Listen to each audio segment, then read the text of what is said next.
listening to Let's Talk Kentucky. I'm your host and moderator, Sherelle Roberts, and we're here with the Let's Talk team. It's Susan Mills, Kim Dixon, and Lisa. Hi. Hey, everybody. Hello. Happy Thursday.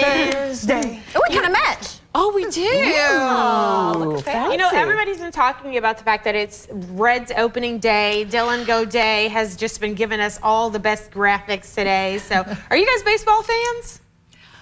I know. I love a good hot dog and beer. Exactly. And that's the content we're here for. So for all who celebrate, happy Reds opening day. Okay, so I got a question for you. What's the longest that you ever kept a book before returning it to the library, guys? What's the longest you've ever... Let's just say I bought a book one time. I just went ahead and I haven't had it for several months. And it only cost $540. Exactly. Exactly. Money worth well spent. Yeah, I've definitely kept one for over a year, and it was bad. But there's a family in Louisville that has me beat by 99 years. That family had this book and another for more than 100 years. The Louisville Free Public Library shared the picture on their Facebook page. So music legend Morris Perlmutter King checked this book out in the 1920s. Wow. And his family just brought it back. Here's a picture of the family members with the book. So the fine on this is obviously astronomical. Yes. But the library is like, don't even worry about it. We're just glad to have the book back. I love the old library card. Remember when you write your name on it? Yes. Which is scary because that was 100 years ago, and I'm like, I remember those cards. Oh, yeah, exactly. That's really scary. Yes. So the guy who took the book out, it was a music book, and he was so into it, it inspired him, and he became like a world-renowned musician in opera. So it was kind of a good investment. How did he even find it? I mean, was he just rummaging through things at his parents' house, you know, and all of a sudden found it? And that's just so amazing that he took it back. But I would never even think to take it back. You know what I'm saying? Like, I would be like, well, I guess this is ours now. You know what I mean? Like, right. God. Really, really That's a funny. cool story. Yeah, very, very fun story. Okay, so here's something a little more serious, but still very important to talk about. So police are now giving us some more information about the person who caused the crash that had this semi dangling over that bridge in Louisville. Like, we will never forget this. That video was so crazy. So police say that a young man named Trevor Branham caused this crash because he was speeding in a Chevy C1500 truck, look at that, weaving in and out of traffic. There was a stalled electrical vehicle on the bridge. He hit that. Everybody lost control. They ran into the semi, and then the semi is just literally teetering. So he was driving with a suspended license. He was speeding, and he has a record of traffic violations going all the way back to 2008. Wow. Whoa. Unbelievable. He needs to start Ubering. Yeah, maybe driving isn't for him. He's probably not going to be out on the streets for a while. Yeah. So hope not. Yeah. Hope not. But what a situation. It's just another reminder. We think we're in such a hurry, and we think, oh, I got to get where I'm going. And then, thankfully nobody died in that situation, but boy. Right. And just the situation like that can happen at any moment. You never know when you're out there driving and just doing your thing. You're not doing anything wrong, but other people. It's like my dad was always, he always told me, he was like, I'm not worried about you, I'm worried about the other guy. My dad said the same thing. Exactly. That's very true. I think that's what dads say. I think it is. Did they go to school for that?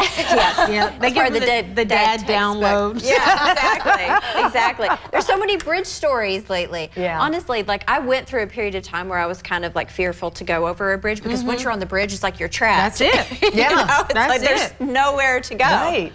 I know. So, man. Okay, then our last story. So, see, I'm doing a sandwich. Happy story. Sad story. Happy story. Okay, so here's the last one. So, Leonard Skinner is in town for the second day in a row. They did a full-on concert thing yesterday. If you missed them, don't worry. You can catch up with them today. So, Leonard Skinner is going to be at Total Wine in Hamburg from 1 to 3 this afternoon, and they're going to be signing bottles of their new whiskey called Hell House Whiskey.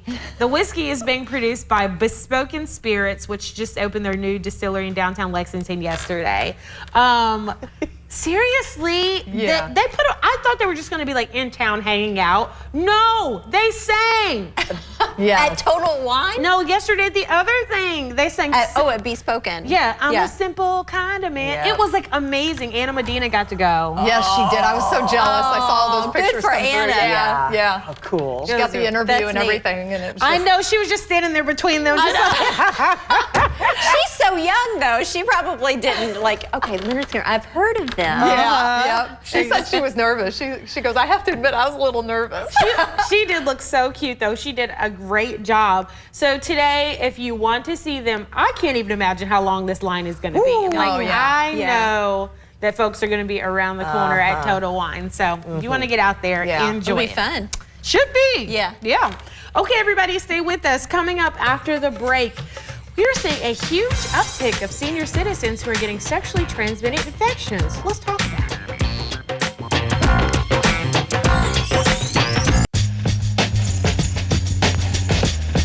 Hey, everybody, welcome back to Let's Talk Kentucky. I'm your host and moderator, Sherelle Roberts, and we're here with the Let's Talk team. It is time. It is time for the Countdown Conversation. This is the part of the show where we discuss as many topics as we can in 6 minutes. Boy, oh boy, this one's about to be something. So, guys, let's have a talk. This is an important talk. You're never too old to get a sexually transmitted infection. And some experts are saying there's a misconception among older adults that, hey, we don't have to worry about it. We can just be out here having a good time. So according to some new numbers, people between the ages of 55 and 64, their rates of STIs have doubled during the past decade. And so now you got to ask the question, we have the talk with the kids. Should we be having the talk with the parents? Lisa. Yeah, absolutely. I mean, it sounds that way at least. You know, to me, I feel like, a lot of folks that are married, okay, I'm just talking about the married folks, they, I wonder if they just get lackadaisical in the relationship. They've been married for years. They think, oh, I don't have to worry about this. You know, they meet someone, they think, oh, I can do a one-off. Nobody will know, and everything. And all of a sudden, they think, oh, that other person isn't cheating. They're married too. They wouldn't be cheating. And all of a sudden you find out there's a history of like 20 people they've cheated with. Shoot. And of course you're gonna get a disease like that, or an infection. So you gotta be careful. You gotta use protection. I don't know. Well, it's crazy though, because we have the baby boomers, right? So isn't there like a higher number of them? So I don't know if that's contributing to the higher percentage. But you have retirement communities, assisted living, places that are like advertising their free love. It's like you go to some of these retirement communities and you're seeing pineapples on the doors, which apparently is a sign. There's a place in Florida. I am not even making this up, okay? I'm not exaggerating. And then like little puff balls on their antennas of their car, and they're basically like, yeah, I'm free and available.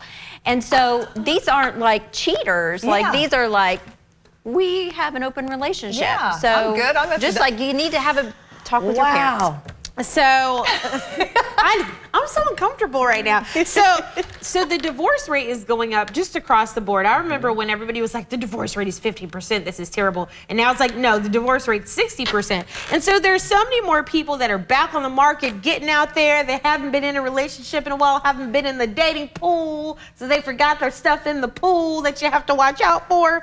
And so actually, my OBGYN said that she's encouraging women who are 35 and up who find themselves newly single to go ahead and get the HPV vaccine. So HPV is a sexually transmitted infection that can cause cervical cancer in women, but both men and women can transmit it and have it. So I guess that's my piece. Lisa said, use protection, use condoms, but also don't forget that the HPV vaccine is out there for women. That's a good tip. We are all living longer and healthier lives, and we're living those healthier lives, and so we have to pay attention to things that are going to affect our healthy lives. Yes, so that's right. keep informed. Yeah. All right, everybody. So have the talk with each other, your parents, and whoever else needs to have it. Okay. Up next, asleep late. So according to a new Yahoo and YouGov poll, 25% of Americans aren't going to bed until after midnight. After midnight. That sounds terrible. We are not getting enough sleep. They say that we need at least 8 hours, and they say even if you're getting 8 hours and it's not restful, not enough. Oh, we're in trouble. That's why you've got to have that quality sleep, because I'm like a rotisserie chicken at night, and I'm constantly flipping, constantly. I'm so hot. So my quality of sleep isn't really great. That's why I set my alarm to make it so that I've got 9 hours to try to get that 8 hours in there. Yeah. Oh. That's a great point. I have to schedule my sleep. I know that sounds terrible, but it's like I have a schedule. I have alarms on my phone. I have everything, you know? And it's like if I don't schedule things, things don't happen. Yeah. So I'll end up like, oh, this is a good show. I'm going to watch another episode of Dateline. Every time. Yeah. So I have to schedule it. Well, I've seen, you know, I know I'm not getting enough sleep at night, and I take a nap like sometimes in the late afternoon, which makes it impossible for me then to fall asleep earlier at night. So it's a vicious cycle. But I've also seen how lack of sleep affects other people. My husband was not getting enough sleep. He was working the morning show at the time, the early morning show before, and he was getting maybe 4 or 5 hours a night. And he had to be tested for the Navy to be deployed and whatnot. And they have to take a cognitive test. And he failed it. And it was real basic questions. But he had had so much lack of sleep that it truly just affects your brain in ways that you don't think. He didn't think he was being affected by it until he took that test. And they had the little talk with him, and you know, he got plenty of rest, took the test, and you know, passed it with flying colors. But still, it's really scary that can happen. That is. It's weird. So that's no sleep. Last up, Kids Play. So earlier this month, a licensed psychologist went on the internet and she got people really fired up because she said she doesn't play with her kids. And even when they ask her, she says no. She says kids need time to learn how to play independently and not with their parents. So, I'm in the angry crowd. Here's my thing. I'm not a psychologist, but play with your kids because they're only going to want to hang out with you until they're about 10, and then afterwards they're going to be over you. Play with them while you can. It's tough, you know. I'm a single child home. I'm an only child, and parents don't do the same things with an only child that they do with multiples. It was a lot of go figure it out yourself, Kim. Go play by yourself. And I wasn't neglected. I don't want that, but I was taught to play alone and to learn how to do that. And it's had some good benefits in my life, but I also think it's caused a few problems here and there. Honestly. Oh, that's interesting. Yeah. You know, Alex is the only child, and he has autism. So I spent a lot of time actually teaching him how to play, as odd as it sounds, because he didn't play with toys the way that he should be playing with them. Yeah. So that's a good tip. Yeah. All right, everybody, that's the countdown conversation for today. Stay with us. Coming up after the break, we've got an amazing artist who's going to share her really cool story of how she got started. Hey, everybody, welcome back to Let's Talk Kentucky. I'm Sherelle Roberts, your host and moderator. We're here with the Let's Talk team, Lisa High, Kim Dixon, Susan Mills, and joining us at the table is Amy Griffith. Hey, Amy! Yay! Welcome in. So Amy is a local watercolor artist, and get this, y'all, she's the official artist of the Kentucky Derby. Ooh. She loves to paint, but she is known for her equestrian art. So Amy, we got to ask you right out of the gate, what is it like being the official artist of the Kentucky Derby? It was an amazing experience. I had never been to the Derby before, actually. So as any Kentuckian, it was awesome, first way to experience it. But it was kind of interesting because the Derby, the art of the Derby happened during the middle of COVID. So in a lot of ways, it kind of like rescued me to keep me painting because, you know, I'm sure a lot of you remember teaching kids from home how kind of traumatic and exhausting that was for that period of time. So I had stopped painting completely for like weeks. So having the Derby come and have the opportunity, I had to start painting more. So it really did a lot for me. It kind of pushed me forward. That's awesome. And what is your favorite horse racing painting that you've done? I actually brought one with me. It's a horse and a jockey, and it's a kind of a zoomed in. It's called Celebration. but it's a zoomed in picture of that moment after the race when they kind of connect, because there's such a connection between the jockey and the horse. So that's my personal favorite. Very nice, and our folks just got to see it here. It was really, really nice picture. Absolutely gorgeous. Amy, how did you get started in painting? It's a cool story. It is kind of crazy. A few years, actually, it was about 9 years ago, my husband and I moved our family to Australia for about 3 years. And when we were there, I had 2 young kids, and we used to go to art galleries and museums for entertainment. It was free. And so I was so inspired that I finally decided to try. And I was on vacation, and they had one of those, like, let me show you how to paint and like walk you through step by step. And I just fell in love, and it was really easy, but the class was really easy. It was kind of just fun. Sure. But I mean, I just bought watercolors, and ever since then, you know, just kind of just went going for at it. Yeah, that was about That is 7 years ago. Wow, and Amazing. You don't have a background. No, I don't. It's amazing. Oh my gosh. Absolutely That's amazing. incredible. So can you share any kind of like memorable experiences behind like some of your paintings? You know, that's really funny.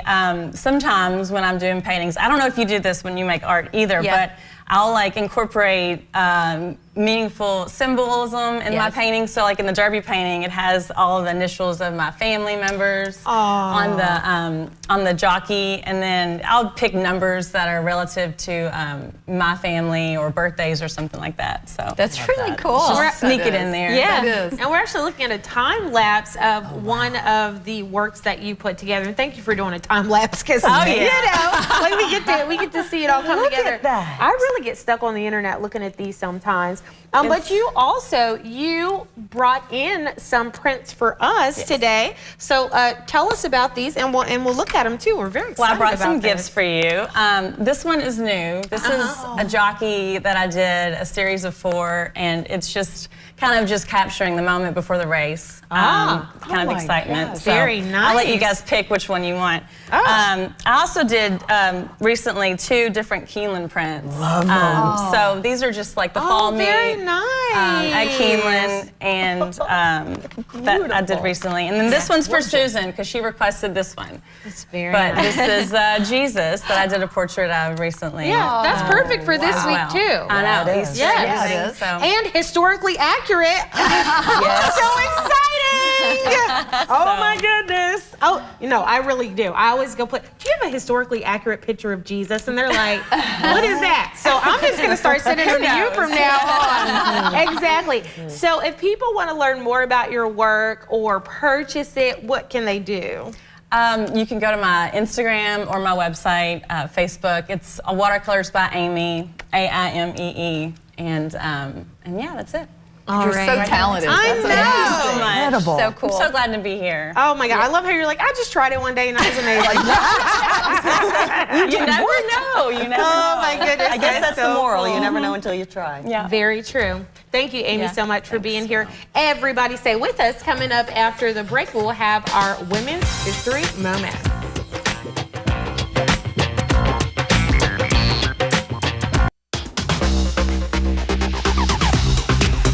Hey, everybody, welcome back to the show. So we have been celebrating Women's History Month all month by highlighting really cool Kentucky woman stories.